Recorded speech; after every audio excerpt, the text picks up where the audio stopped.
if you aren't prepared to break some of the boundaries, you shouldn't be in the industry. So try to avoid, like ChatGPT content in your pitch deck, please. Those who speak do not know. Those who know do not speak. You have a secret ingredient. Use ChatGPT. If you aren't using it, it's suspect. You're an expert in this topic rather than me. You should need to understand the rules of compliance, the rules of policymakers, the rules of everything that relates to kind of regulations and so on. It's about boredom, right? It's about being bored to death. People do not actually know answer to that question. Wow, this was amazing.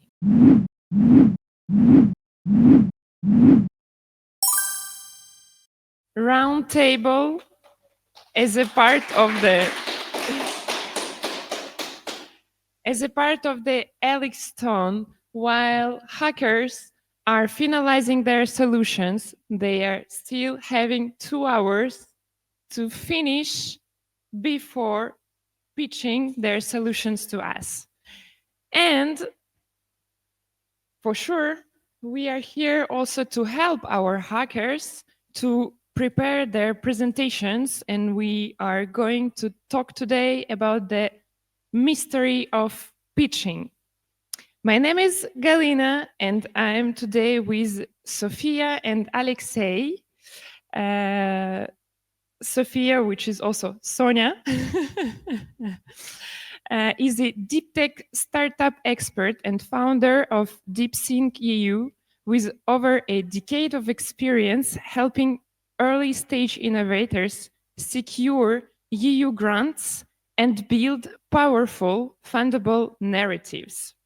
She specializes in connecting science-driven startups with capital and ecosystems they need to grow without giving up equity. Before I switch to Aleksei, Sonia, how many startups have you supported so far? First of all, it's my pleasure to be here, and thank you for invitation. And probably the following pitch that I will spend for next few minutes and maybe hours, it will be from bottom of heart, because I've been in startup ecosystem for over than 10 years, and everything that relates to startups in terms of pitching, in terms of investments, it's kind of I try to be very natural in this topic. By answering to the question, it's a very tricky question, because usually I didn't count, but during the year, I guess it's approximately 100 startups per year, usually. But it's not that it means that I do support them. I just communicate with them. I try to understand what kind of problems they have and how I can navigate them and how I can help them. And is there any specific domain of those startups that you're supporting, or they are really various? Yeah. It's my main expertise is mainly focusing on to deep tech startups. When I'm talking about the deep tech, it means scientific based. It's everything that relates to European Commission goals, Horizon European goals. So if to be specific, it's energy, medtech, bioscience, climate tech, cybersecurity, and research and development. Wow, yeah. Impressive. Thank you. So the second invite we are having today with us is Aleksei Kapterev, which is a globally recognized storytelling strategist and author of Death by PowerPoint. Guys, so please don't pay attention to our PowerPoint, because Aleksei was not working at this. With 15 plus years of experience coaching leaders and startups as well, he helps turn complex ideas into clear, compelling pitches, from boardrooms to stages like Web Summit. And we are today in Lisbon, so it's the place to be. So Aleksei, what inspired you to choose this direction of coaching in storytelling and pitches? It was boredom mostly. For sure. That's what Death by PowerPoint is mostly about. It's about boredom, right? It's about being bored to death by boring corporate at the time. I was an organizational consultant, and I mostly heard presentations in boardrooms. And to this day, I don't have any particular focus on startups. I help startups, of course. Right now, I'm working on a pitch deck in game tech for a game infrastructure company, but I also work as a speechwriter. I help to launch products, design keynote speeches, stuff like that. So yeah, it was mostly boredom. Okay, so probably this is really cool that you have, I think, different directions, and also that could be interesting in terms of this theme and the pitching theme. And today, during this hour we are together, we try to cover three themes. So the first one is science and numbers versus suspense and drama, a little bit of storytelling, like really trying to understand what actually counts more in pitching, if there is a truth, or it can be interesting to have both your opinions. The second one is tailoring one pitch to different audiences, because in between startup or European Commission and all these institutional companies, it also might be completely different, the pitch I have to provide and to deal with. And the third one is to see if you have a secret ingredient about the storytelling to help our hackers to do a perfect pitch at the end of our event. So to see what is really making the pitch like, I don't know, bright and different and cool. So doesn't sound good for you? We try to cover those Awesome. three. Let's do that. Let's do this. Yeah, I like the energy. Right. So the first question, trying to find the balance between what I was saying, data-driven credibility, and this emotional side and the energy that you can give and translate to the to the camera. What works? So what's more important, the hard data or the emotions that you can give? Yeah, probably, like, there are no right questions, because it's the things of combination and the things of perceptions. In terms of from venture points of view and investors, and mainly like investors who are dealing with every day with the numbers, with financial models, with market size, and understanding what is growth potential in the future, they basically will focus on the numbers, because like number will show what is behind of the ideas that founder or team try to persuade and try to deliver to specific audience, or to specific personal investor. If we're talking about the numbers, like for example, from my point of view, for me, it's very important to see. Of course, it depends of the stage of the startup. It could be like kind of tractions. It could be like of idea how they're gonna grab the market, how they're gonna to keep the market in the future, and what is the potential of investments. If I'm being an investor, I would love to invest and to understand is it like will make sense or not. But I guess if we're talking about the early stage startups, like somebody was like kind of teams that try to, let's say, develop kind of know-how technology. Again, like I'm speaking in terms of deep tech startups, in terms of science, whereas the like the main ground of developing is dedicated to R&D, research and development, something to laboratories. For me, it will be the most important fact is to understand, how you're going to be stand out on the market. What is your competitive advantages? Not in terms of what, but how, and like in terms of numbers as well. how you better in terms of sufficiency, in terms of timing, in terms of money, and so on. And also, like it's very important to understand, does your solution is real, and does it correlate with the market size that you're going to grab, like in the future, right? And if there are any potential in the future to be like to have like exit, or if there are any potential to have to understand, to have like kind of understand, like if you will be willing to grab the market and keep this market in the future in terms of numbers. So from my perspective of view, I would say that numbers, it's very important, not only in financial model, but also in your pitch deck and in your storytelling as well. And is it something you are helping also to startups and founders? Aleksei is really having some things to say, but we have 1 hour. And yes.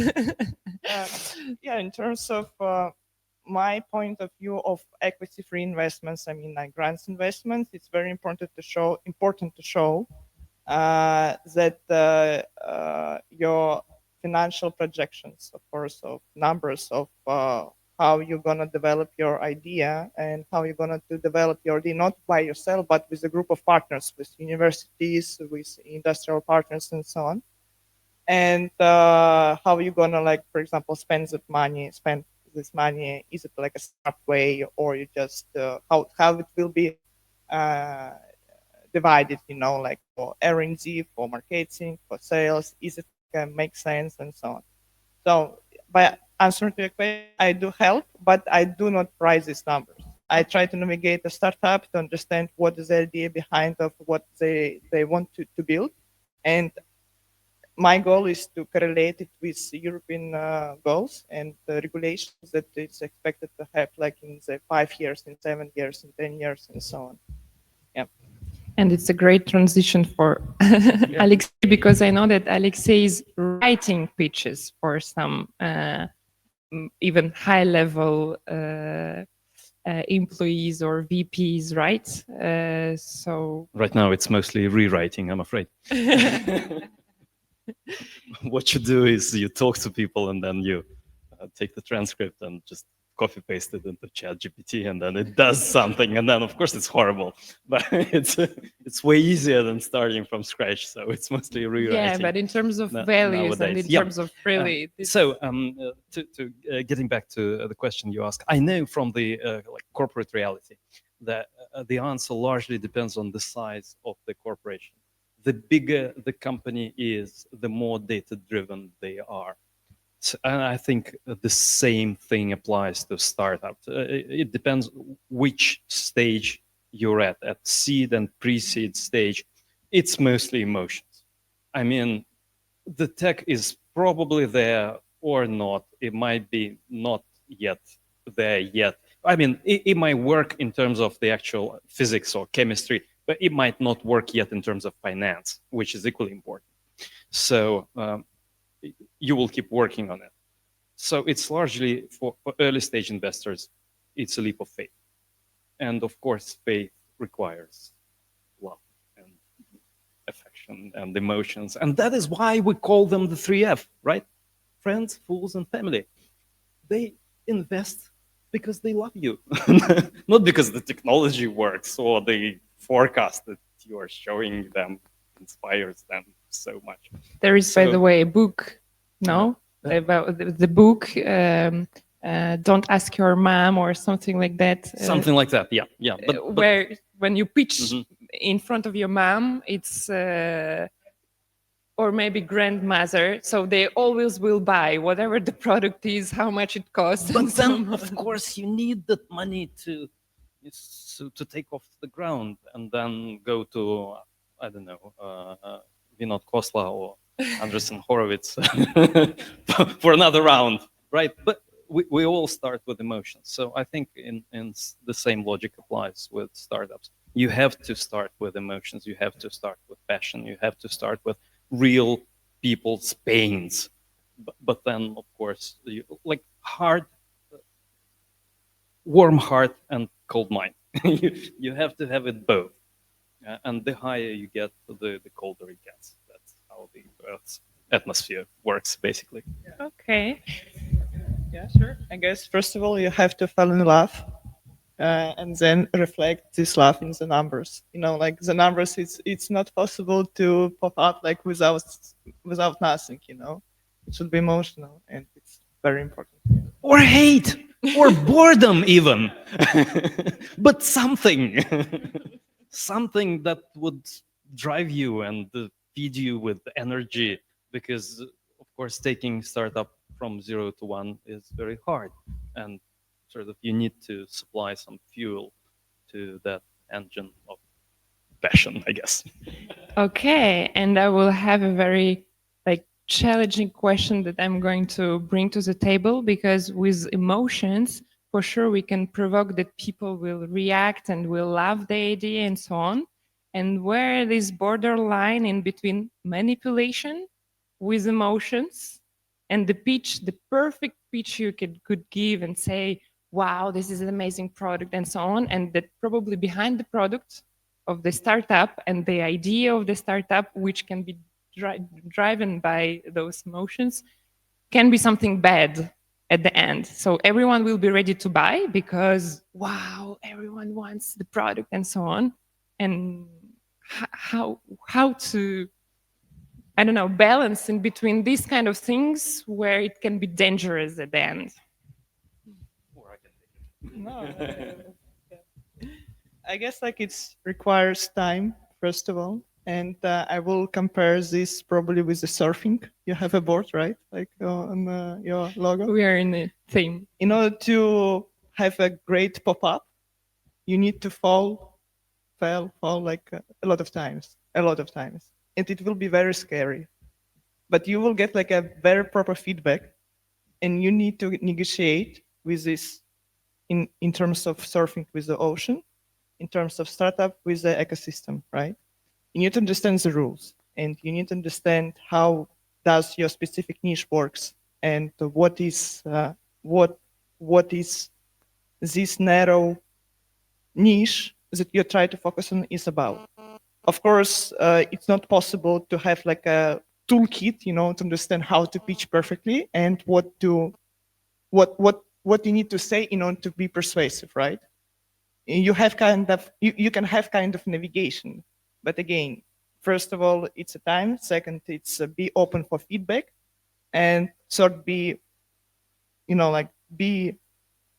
it's okay to be scary, but you need to transform all these things, three things, to something that you need to understand that you will be reaching, that you willing to move forward, and understand that it requires time. Like after that, you will feel it. You'll feel it.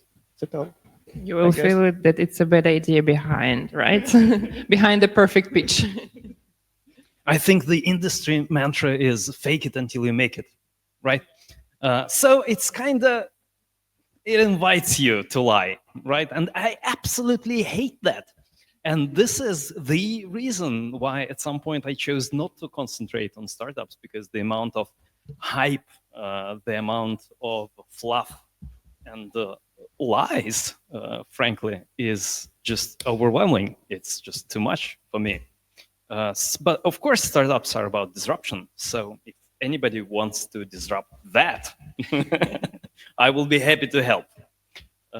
So I think it's largely the question of your own sort of ethics. And of course, I mean, if you aren't prepared to break some of the boundaries, you shouldn't be in the industry, right?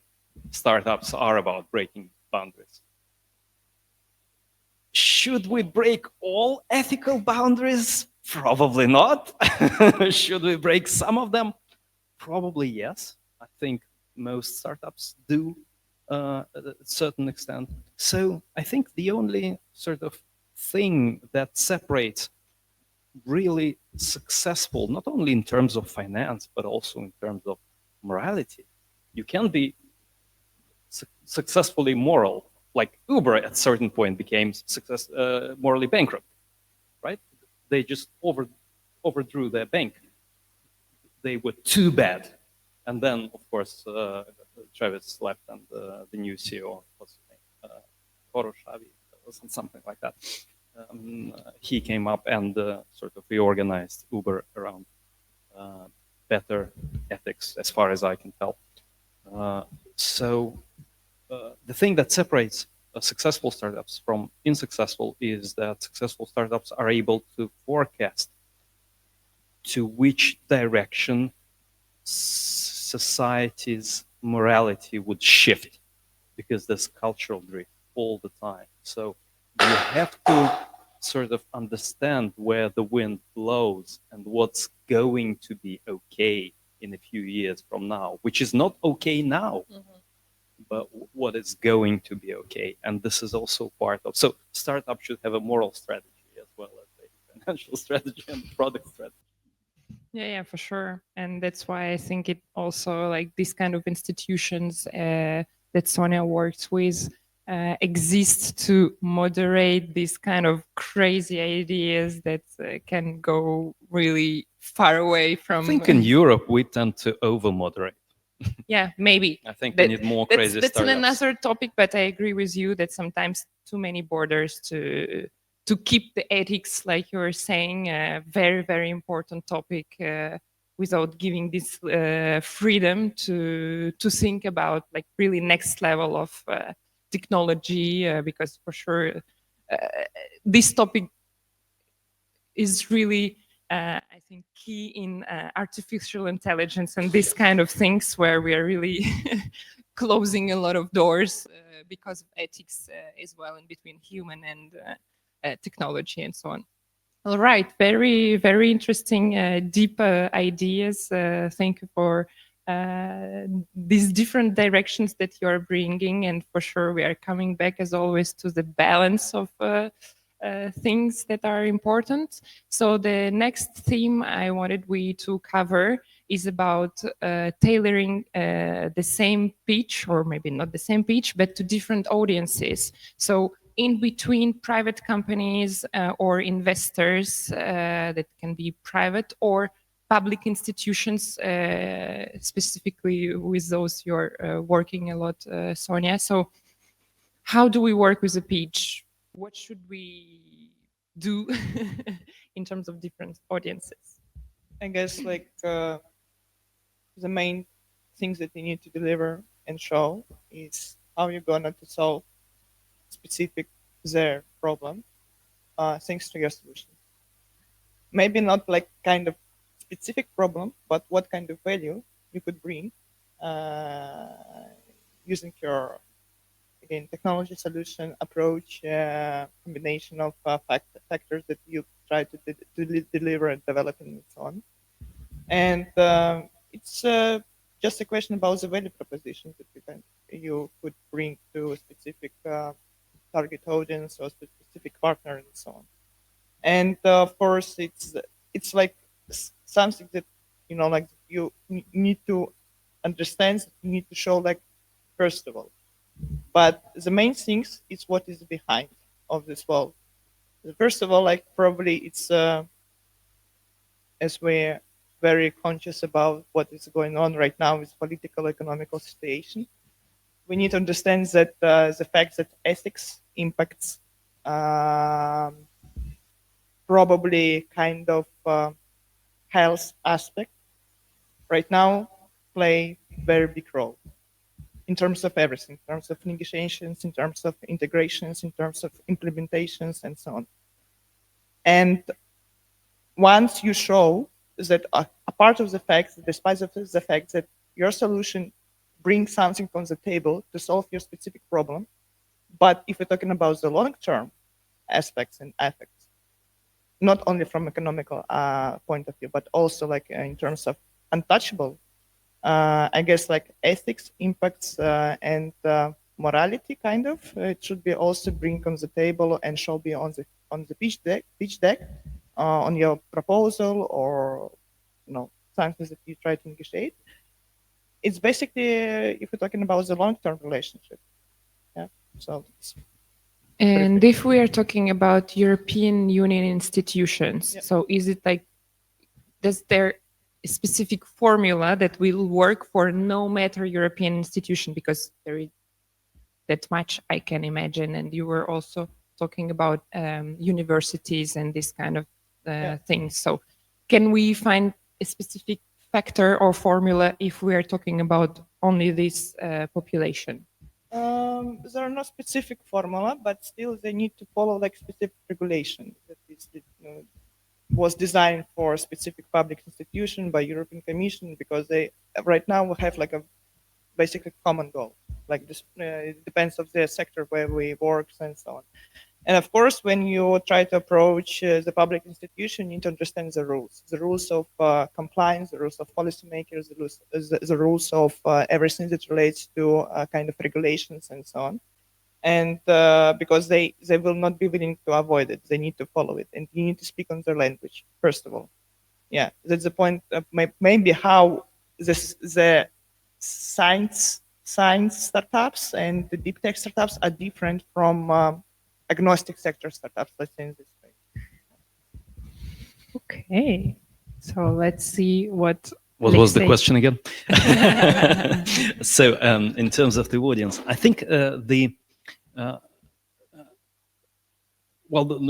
question number one is always, what do I want from this particular people? Like, what is the ask?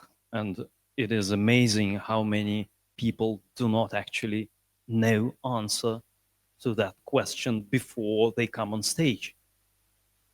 What is it that I want from the people in the audience? And secondly, what makes my ask reasonable? Like, give me 3 reasons why they should give you what you're asking for. How is that in their interests to give you what you're asking for?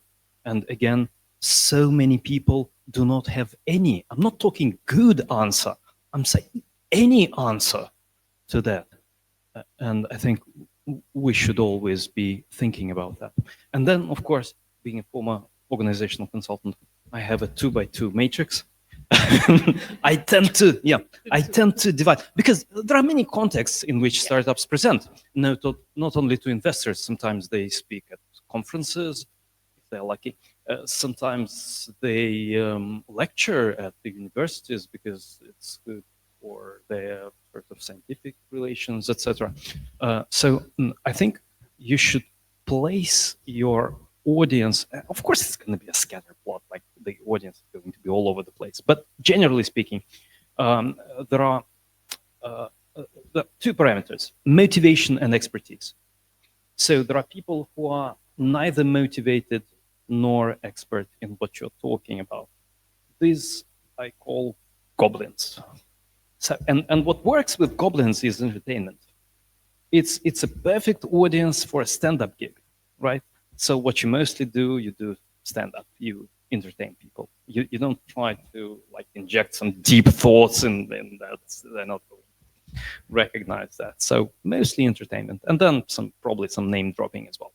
Then sometimes you have very expert audience which is not particularly motivated. And then, of course, here you do what Steve Jobs masterfully did. Because many people assume that his audience were like all Apple fanboys. Not necessarily.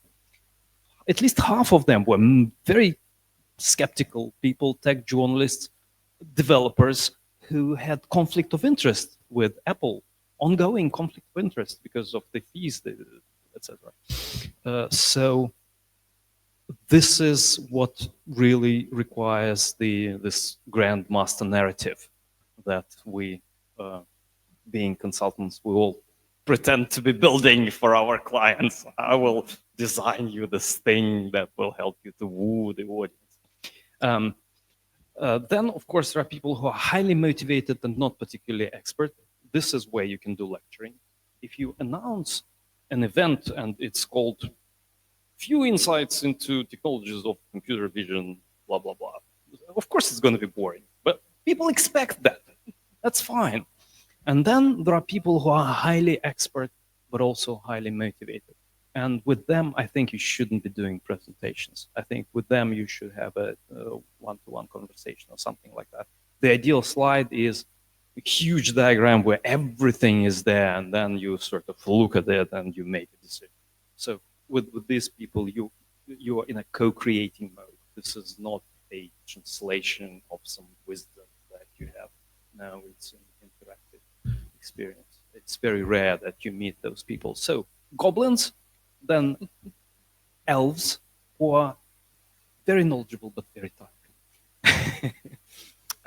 Hobbits, very motivated, not particularly knowledgeable, always need some guidance. And then, of course, magicians. Very few of them, like there are 5 in the whole Middle Earth saga, and you only see 3 of them. So yeah, and one of them is evil and another is mad. And this is a very typical boardroom composition, as far as I can tell. There are 5 people on the board, 2 are always absent, 1 evil, 1 mad, and 1 is sort of We can for feel you. an experience of you seeing this setup. So yeah, yeah. Okay, so to conclude, does the one perfect pitch exist that will work with no matter the audience, or it's a myth? No. Say no. Okay, at least it's clear. So hackers, please know your audience, know what do you expect and then them expect from you. And today, at the end of the coding that will soon finish, make sure you prepare different pitches. That's the Well, let me digress a bit. I think what Jesus did, that pitch he did, really worked for like 1 billion of people. But this place is already taken, so.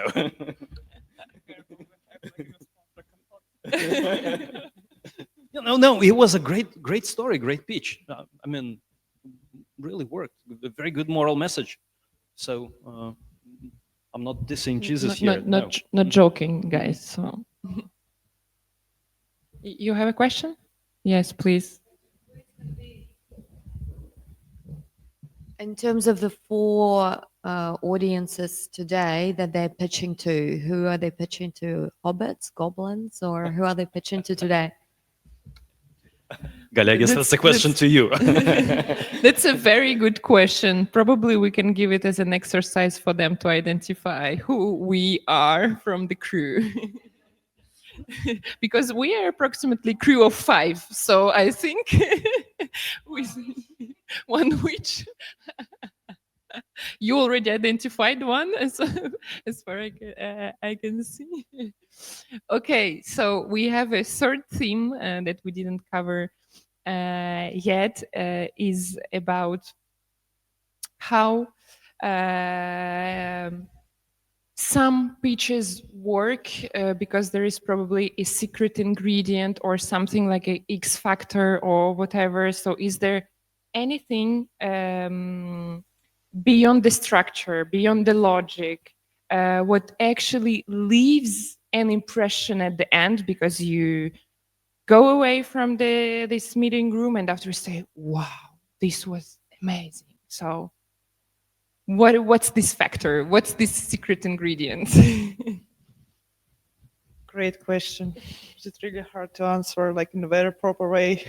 I could say, I guess like you're an expert in this topic rather than me, but I can share like my feelings about when I hear the pitching. And since you asked me a question, how much startups I do support like during the year and so on, like the main pain point, not pain point, but the main point for me, if a founder could deliver the pitch in a very simple way, in a very clear way, and will hook me like in the first 50 seconds, because my attentions worked only for 50 seconds. Not only mine, but majority of the people, right? Because we have a lot of distractions and so on. If the founder will be willing to do it, and I guess like after those 50 seconds, it definitely will help me to catch like kind of attention to listen to the startup, to the speech till the end. And what I expect in the end, is call to action. Very clear call to action. What I need, what I ask, for what.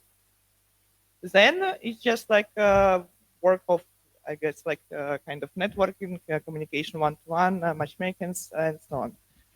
but you need to deliver your, I guess, like idea very clear and very simple and in very sufficient way. That's all. Nothing. You don't need to build like, like buildings or like blocks and so on.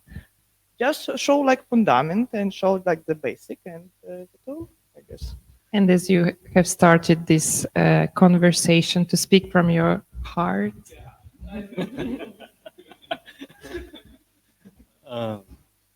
There are no secrets. No, Okay. I mean, really. See you guys. Bye. Take it from me. I wrote a book called Presentation Secrets. But So read it. And it's in a book. It's no longer the secret. Right? Everybody could read it. So no, there are no secrets. Personally, I oscillate from Jesus to Tao Te Ching. Those who speak do not know. Those who know do not speak. Right?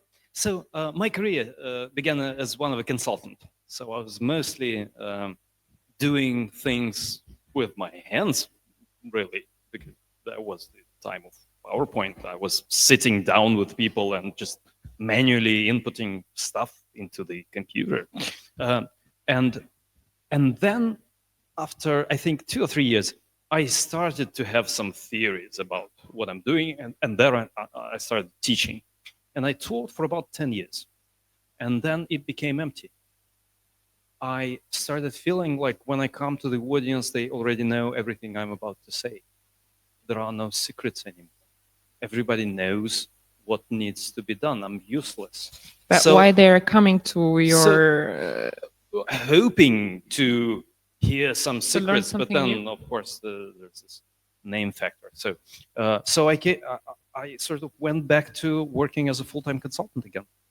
I very rarely teach now. I mostly do things with my hands, hoping to regain this something, which of course will not going to be what was there 10 years ago. It's going to be something else. It's going to be something new, something different. Because right now, when I hear speakers launch into a personal story, something almost nobody did 20 years ago. And then we had Ted and Steve Jobs, and over a sudden, everybody started doing this. So when I hear this, it happened like 2 days ago. I hear it was a woman speaking, and she has this like inhale, and she starts talking about her mother, and then it really grabs my attention for about 15 seconds, and then it deflates, like, because I understand that it's empty. There's nothing there. She took a form, but there's no substance. This is not what I want. I want something real. I want something tangible, something what I can believe in, not just some frame or framework or, I don't know, hook that she came up with. So no, once you capture it with words, it's alive for a while, but then it just dies. You have to reignite it with passion, with something that can no longer be described. And then we go through that cycle over and over again, each of us. So yeah, there are people who can teach and there are people who can do. And very rarely these are the same people. And most people who pretend they can both teach and do are liars. Most of them cannot do that. Some of them can, but it's a very rare. Einstein was famously a very poor educator. Nobody was able to understand him because he was a genius. And as soon as a professor gets the Teaching Excellence Award, you can sort of cross out his research career. Those things are largely incompatible. You either do that or this. So, yeah, of course there are secrets, but they are not articulated yet. Once you articulate them, then all the secrets. Okay, thank you. And will you have a straight idea maybe about pitches as soon as you have worked with a lot of clients yourself and different audiences? Is there something that sticks to your mind till nowadays that you're having in your mind saying, wow, this was a great pitch from different perspectives, because we broadly have seen that a lot of things are important: the language, the passion, the emotion, the structure, the data. And actually, it's a lot of things to master. That's what you were saying. Basically, not everyone can do it. They're unique persons. So maybe to inspire our hackers, we can give a couple of names or companies, because it can be maybe different, that they can watch before preparing their pitch. Not easy. Just go online and Google. I mean, go on YouTube, and there are thousands of videos on how to pitch. Watch a few of them. It's amazing how little people do that. But that's like 10% of what they're doing as a startup sort of employee or founders even. It's out there. Yeah, but now in the internet, if we are going to YouTube or whatever, keywords works, but sometimes, like you were saying, there is no content. There is not something that can be really interesting. You know the names, like Google Y Combinator or whatever. They have great... Yeah, we know Aleksei Kapterev, so please Google Aleksei Kapterev to see his pitches. So very little to say online, that is. But I mean, most sort of funds have great education, they have accelerators and they have great educational programs. And it is amazing to me how few startup founders actually Google and watch at least 20 minutes, because some of that is golden, some of that is priceless. This is what a startup at, I don't know, Series B pitching to that particular investment absolutely should have. And they have this very narrow window of opportunity and they miss it completely. So just do your research. I mean, okay. I guess the best practice that you can do if you're talking about the Y Combinator and other acceleration program is just to fill out the application, try to pitch them and get the feedback. You know, like it's very sufficient, very free way, you know, to understand what to be improved and so on. Yes. Also, I would love to emphasize the fact that during my last trips for different kind of conference in last 6 months, I noticed when startup do pitch and show their slides, I literally see that the slide was designed by ChatGPT. You know, like you can recognize it, the sentence and so on. It's super visual, you know, like if you do work with ChatGPT in daily life, I guess like all of us, it's not a secret already, right? So it's like, you feel it. And, you know, like when I see this kind of pitch, it's just like, oh, no. There are no something, no, if we're talking about emotions, if we're talking about the truth, nothing behind. So try to avoid, you know, like ChatGPT content in your pitch deck, please. You should absolutely use ChatGPT. If you aren't using it, it's suspect. You should use it while it's still bad, because when it becomes good, it's not going to make any sense. So, but it shouldn't be recognizable. That's the tricky part, right? So if they ask, did you use ChatGPT? Of course, you should say yes. And then they'll say, oh, but I didn't. So this is how it mostly works. You should masquerade your use of ChatGPT strategically and carefully. Okay. Our secret ingredient of a great conference today was Timosha. So is there any last word you would like to say, maybe to wish luck for our hackers or whatever, to conclude our dialogue today? I'm gonna issue the most counterintuitive advice of all: focus on ideas. Most startup advice, of course, is focus on execution. Sorry, ideas cost nothing, right? Implementation is king, basically. I think for the purposes of pitch, you should be totally focusing on your ideas. I think it requires sort of critical thinking. you should believe something very few people believe. Like, I don't know, SpaceX founders, Elon Musk and all the other guys, they believe that rockets should be reusable. And of course, very few people believed that at the time. Airbnb founders believe that people will let other people stay in their homes. And very few people believe that. Figma founders believe that design should be online.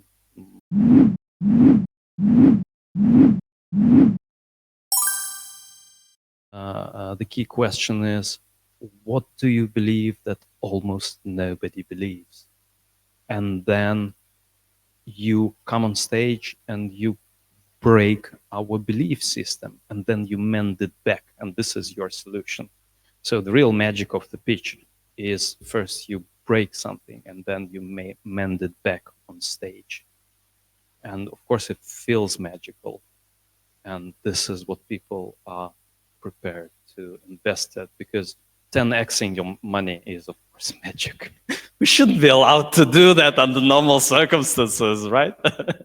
So if a person can walk on stage, break something, and then mend it back, okay, we're gonna invest in that.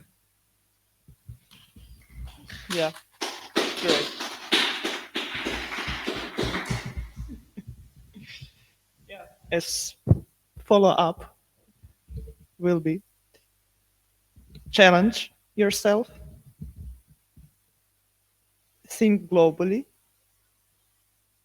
be willing to break all boundaries ahead of you, and do not be afraid. Do not be scared. Thank you so much. Thank you all for following us today. Amazing conversation. I hope we will have more. Looking for meeting you more and having such deep, interesting insights. Thank you so much. Thank you.